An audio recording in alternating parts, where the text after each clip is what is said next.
দুজন স্টুডেন্ট আৰু এই দুজন স্টুডেন্টে মেট্ৰিক আৰু হায়াৰ সেকেন্ডাৰী চূড়ান্ত পৰীক্ষা একে আনসাৰ কৰিছে আৰু সেম টু সেম আনসাৰ কৰিছে তথাপিও এজন স্টুডেন্টে 80-90% পাব আন এজন স্টুডেন্টে কেৱল মাত্ৰ মেট্ৰিক আৰু হায়াৰ সেকেন্ডাৰী চূড়ান্ত পৰীক্ষা পাস কৰিব ইয়াৰ কাৰণটো কি কিয় এজন স্টুডেন্টে বেছি নম্বৰ পায় কিয় আন এজন স্টুডেন্টে কমকৈ নম্বৰ পায় কেনেকৈ মেট্ৰিক আৰু হায়াৰ সেকেন্ডাৰী চূড়ান্ত পৰীক্ষাৰ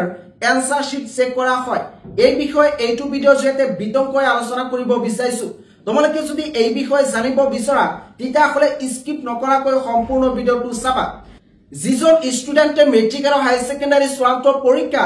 80-90% পায় তেওঁৰ এনসাৰ শিটৰ প্ৰথম 3-4টা পৃষ্ঠা একেবাৰে ক্লিন থাকে তাতে কোনো ধৰণৰ কটাকটি নাথাকে ইয়াৰ ফলত যিজন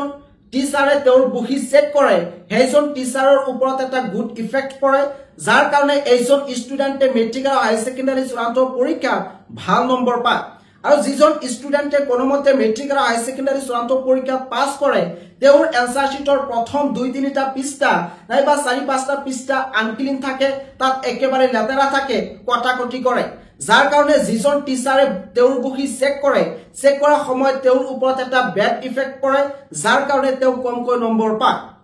2 নম্বৰ পইণ্টটো হৈছে যিজন স্টুডেন্টে মেট্ৰিক আৰু হায়াৰ সেকেন্ডাৰী চূড়ান্ত পৰীক্ষা 80-90% পায় তেওঁৰ এনসাৰ শিটৰ এনসাৰবোৰ সিৰিয়াল থাকে অৰ্থাৎ 1ৰ পিছত 2 2ৰ পিছত 3 3ৰ পিছত 4 এনেকৈ এনসাৰবোৰ একেবাৰে সিৰিয়াল থাকে ইয়াৰ ফলত যিজন টিচাৰে তেওঁৰ বহি চেক কৰে তেওঁৰ ওপৰত এটা গুড ইফেক্ট পৰে যাৰ কাৰণে তেওঁ বেছিকৈ নম্বৰ পায় 80-90% পায় আন এজন ষ্টুডেন্টৰ এনসাৰ শিটত যদি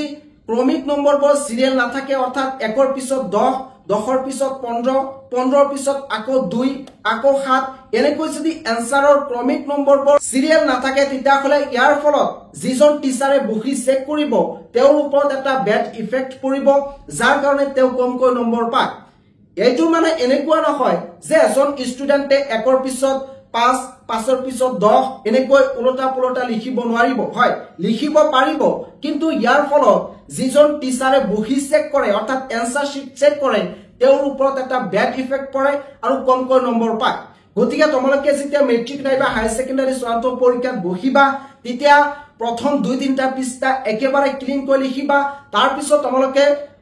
এনসাৰবোৰ সিৰিয়াল লিখিবলৈ চেষ্টা কৰিবা যদি নোৱাৰা তেতিয়াহলে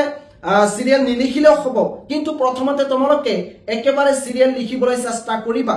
আৰু যিজন স্টুডেন্টে মেট্ৰিক আৰু হায়াৰ সেকেন্ডাৰী চূড়ান্ত পৰীক্ষাত 80-90% পায় তেওঁ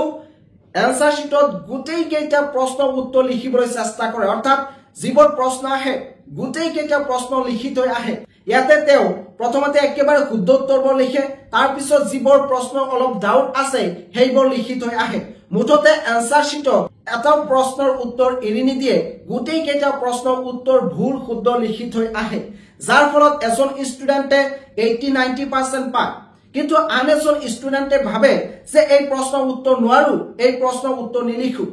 এনেকুৱা কৰিলে কিন্তু তোমালোকে নম্বৰ কমকৈ পাবা তোমালোকে এনসাৰ শিটৰ একেবাৰে প্ৰথম 2-3টা পৃষ্ঠা একেবাৰে ক্লিন কৰি লিখিবা আৰু তাতে একেবাৰে শুদ্ধ উত্তৰবোৰ লিখিবা আৰু লাষ্টত যদি তোমালোকে উত্তৰ লিখিব নোৱাৰা তেতিয়াহলে ভুল শুদ্ধ কিবা কিবি লিখি থৈ আহিবা তথাপিও তোমালোকক কিতাবা নম্বৰ দিয়ে